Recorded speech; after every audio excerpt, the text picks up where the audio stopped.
하나님의 기업이라는 거를 이제 수업 시간에 기도 중에 음, 생각이 너무 강하게 났었는데, 네, 이것을 계속 정말 꼭꼭 씹어 먹어서 내 것이 되게 하라고 해서 이게 음, 삶에 풀어지는 게 아니라 영으로 먼저 이걸 받아야 되는데, 이거를 음, 계속 생각하는데, 네, 지난주에 저희 가나안 땅 얘기하셨잖아요. 네, 저는 지난주에 되게 많이 힘들었거든요. 근데 가나안 땅에서 처리돼야 될 것, 그리고 그 음, 믿음을 하나님께 연관돼 있는 것 같아서 먼저 음, 말씀을 너무 고백하고 싶은 마음이 있는데, 그 사무실에서 제가 쓰는 이제 코올이다 보니까 말하는 멘트가 있거든요. 근데 신입 직원이 왔는데 그걸 그대로 따라하는데 당연히 따라할 수 있어요. 근데 그게 저한테 너무 거슬리고 화가 나고 아니, 그게, 억울하고 막 그런 그, 다음 날은 이게 억울하다는 생각이 드는 거예요. 그러더니 음, 훔쳐갔다는 그런 마음이 생각이 딱 드는 거예요. 근데 음, 그거를 딱 생각하면서 마음이 막 요동치는데 그때 딱 드는 생각이 갑자기 제 생각 안에 초등학교 1학년 때 갑자기 딱 생각이 드는 거예요. 너무 선명하게. 초등학교 1학년 때 미술 시간에 음, 다경이라는 애가 선생님이 바닷속을 그려보라 그랬거든요. 근데 그 네, 친구가 물고기를 고래처럼 크게 그린 거예요. 근데 제가 그걸 음, 봤어요. 제가 보고 그냥 그대로 똑같이 따라 그린 거예요. 그래서 저희 음, 생각은 내가 보고 내가 그렸어. 내 네, 거야. 그런 생각 그리고 음, 있었던 거예요. 근데 다경이가 나를 쳐다본 것 같, 느껴지는 거예요. 음, 그거를 딱 듣는 순간 제가 너무 부끄러운 거예요. 제가 다경이 생각을, 음, 상상을 훔친 거예요. 그게 생각이 음, 나는 거예요. 어, 그래서 휴게실 가갖고 그 무의식에 들어가서 다경이한테 잘못했다고. 내가 너의 음, 생각을 훔친 거 맞다고. 그래서 너무 음, 미안하다. 근데 제가 억울한 마음을 느꼈잖아요. 그 음, 친구가 1학년인데 얼마나 억울했을까. 그래서 그 음, 억울함까지 내가 미안하다고 했어요. 그러고 나서 하나님한테 저는 생각하지 않았던데 주셨잖아요. 이 마음을. 그래서 음, 진심으로 회개했어요. 그리고 나서 너무 신기해. 그 다음날 그 친구가 뭐 음, 똑같이 얘기해도 저는 또 다른 업무를 했는데 관심도 없고 신경도 안 쓰이고 아무렇지도 않은 거예요. 그래서 음, 정말 놀라운 경험을 했었는데 그리고 음, 나서는 또 지난주 토요일 날 그 늦게 이마트를 가다가 물건을 사고 왔는데 11시 거의 다 돼서 집에 왔더니 핸드폰이 잃어버린 거죠. 다시 가갖고 봤더니 셔터문이 내린 거예요. 근데 집에 오는데 저는 한 번도 폰을 잃어버린 적이 없는데 그렇다면 막 마음에 불안함과 두려움이 더 많이 가득 차서 앞으로 상상을 하는데 음, 어떤 두려움이 없는 거예요. 아주 평온한 거예요. 그래서 다음날 음. 아침에 10시에 문 열어서 바로 갔거든요. 갔는데 고객센터에 없다는 거예요. 저의 시나리오하고 틀린 거예요. 그래서 막, 하나님이 천사가 갖다 놨어야 되는데, 예, 예, 그래가지고요. 파송도 했는데, 근데 오는데 그러는 거예요.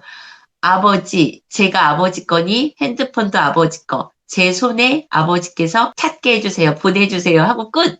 그러고 나서는 다시 이렇게 그 연락이 돼갖고 고객센터에 있다는 걸로 확인돼서 그때 바로 찾았거든요. 근데 저는 제 믿음이 하나님을 신뢰하는 믿음을 그때 좀 본 것 같아요. 나의 믿음이 지금 그랬었거든요.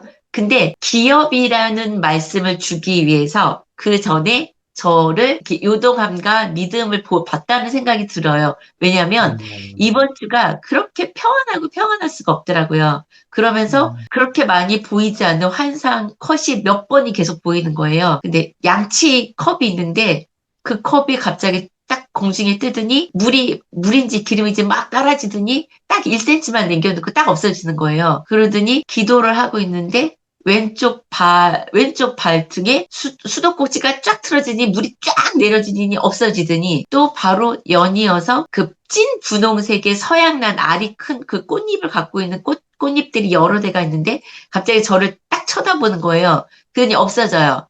그래서 그러구나 그랬는데 무슨 뜻인지 모르지만 그렇구나 했는데 하루가 이틀 지나서 또 왼쪽 발에 이번에는 식용유 2통이 있는데 한 통이 그 기름이 막 쏟아지는 거예요. 왼쪽 발에. 그리고 딱 없어지는 거예요. 그래서 너무 놀랍고 신기한 그런 경험을 했거든요. 근데 저는 이 경험을 하면서 기업이 제가 하나님의 기업인데 제일 중요한 건 하나님의 영광을 찬송하게 하는 자가 저라는 거. 이 말씀을 계속 딱 2절밖에 안 되는데 계속 읽고 또 묵상하고 계속 씹었거든요. 음, 하나님으로부터 나온 저예요. 근데 제가 그리스도 안에 있는데 그리스도는 하나님으로부터 나와갖고 내 안에 계시는데 거룩함과 의로움과 의가 되셨고 음, 완전한 구원으로 저한테 있는데 그 정체성을 제가 점점 새겨지는 그런 느낌이 되는 거예요. 음, 그래서 제가 박사님이 말씀하시는 그 협업? 흠이라는 게 너무 저는 은혜였거든요. 박사님 말씀하시는 흠. 그 흠으로 제가 사탄에게 얼마나 많은 두려움과 얼마나 많은 그 낮은 자존감으로 많이 뺏겨서 살았는데 그 흠을 계속 저는 씻어내고 있는 과정이고 그러면서 아버지가 나한테 기름을 부어주시고 아버지가 나한테 기업이라는 정체성을 주셔서 하나님과 같이 살아가면서 내가 어떤 존재냐면 하나님의 영광을 위해서 찬송하는 그 존재라는 거를 이 말씀으로 너무 명확하게 주시는데 그 전에 지난주에 이 일을 제가 통과하지 못했다면 내가 이 말씀을 받을 수 있을까 하는 생각이 들더라고요. 그러니까 기도를 하는데 이 손하고 발에 그 온몸에 기름 부음 같은 그런 은혜가 너무 많았는데 손하고 발의 그 뜨거움이 너무 뜨거운데 이게 붓는 거예요. 뚱뚱 부어갖고 손도 붓고 발은 발바닥에서 떨어지지 않고 그런 은혜를 주시는 제가 하나님의 계획에 따라서 하나님의 기업이라는 존재가 하나님의 영광을 찬송한 존재가 되기 위한 거를 계속 묵상하니까는